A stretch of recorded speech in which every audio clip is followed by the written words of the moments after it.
Hello friends, আজকে আমি try করছি চিকেনের সিম্পল একটা রেসিপি। তো চলো স্টার্ট করা। চিকেনটাকে প্রথমে ভালো করে ধুয়ে তারপরে আদা রসুনের পেস্ট, হলুদ গুঁড়ো, পরিমাণ মতো জিরে গুঁড়ো, পরিমাণ মতো ধনে গুঁড়ো, তারপরে একটু সর্ষের তেল দিয়ে চিকেনটাকে ভালো করে ম্যারিনেট করে কিছুক্ষণের জন্য রেখে দেবো। যতক্ষণ ওইদিকে চিকেনটা ম্যারিনেট হচ্ছে ততক্ষণে আমি এখানে দুটো পেঁয়াজ নিয়ে নিয়েছি, টমেটো আর কাঁচা লঙ্কা।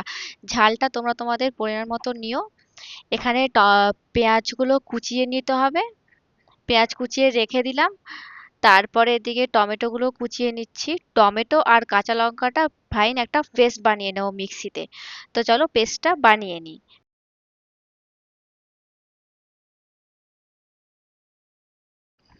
চলো এদিকে টমেটো আর লঙ্কার পেস্টটা রেডি হয়ে গেছে, ওইদিকে চিকেনটাও ম্যারিনেট হয়ে গেছে। তো চলো রান্নাটা স্টার্ট করা যাক। তো চলো এবার কড়া গরম করে কড়ার মধ্যে তেল দিয়ে দিলাম। এবার তেলটা হালকা গরম হওয়ার জন্য অপেক্ষা করতে হবে। তেল গরম হয়ে এলে তারপর গরম তেলের মধ্যে আগে থেকে কুচিয়ে রাখা পেঁয়াজগুলো দিয়ে দেব। পেঁয়াজটা দেওয়ার পরে পেঁয়াজের মধ্যে হালকা লবণ আর হালকা চিনি দিতে হবে। হালকা করে ভেজে নিলাম। ভেজে নেওয়ার পর ম্যারিনেট করা চিকেনটা দিয়ে দেব। ভালো করে কষিয়ে নিতে হবে এবং কিছুক্ষণ পরে চিকেনের মধ্যে আগে থেকে পেস্ট করা টমেটো আর কাঁচা লঙ্কার পেস্টটা দিয়ে ভালো করে মিশিয়ে নিতে হবে। এরপরে কিছুক্ষণের জন্য ঢাকা দিয়ে দেবো যাতে মশলাটাও ভালো করে কষানো হয়ে যায় এবং চিকেনটাও তাড়াতাড়ি সেদ্ধ হয়ে যায়।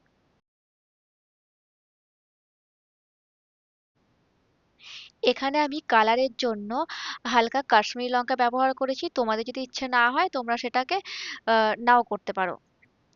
তো দেখো এখানে মশলা থেকে তেল ছাড়তে শুরু করে দিয়েছে, মানে চিকেনটা ভালোভাবে কষানো হয়ে গেছে।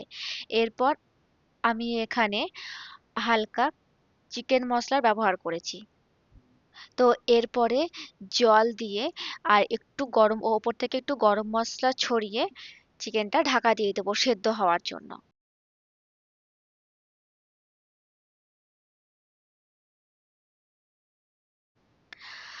সো দেখো এখানে চিকেনটা রেডি হয়ে গেছে এবং কত সুন্দর একটা কালার এসেছে। তো তোমাদের তো জানিও, অ্যানা ওয়ালকে সাবস্ক্রাইব করে দিও পরের ভিডিও দেখার জন্য।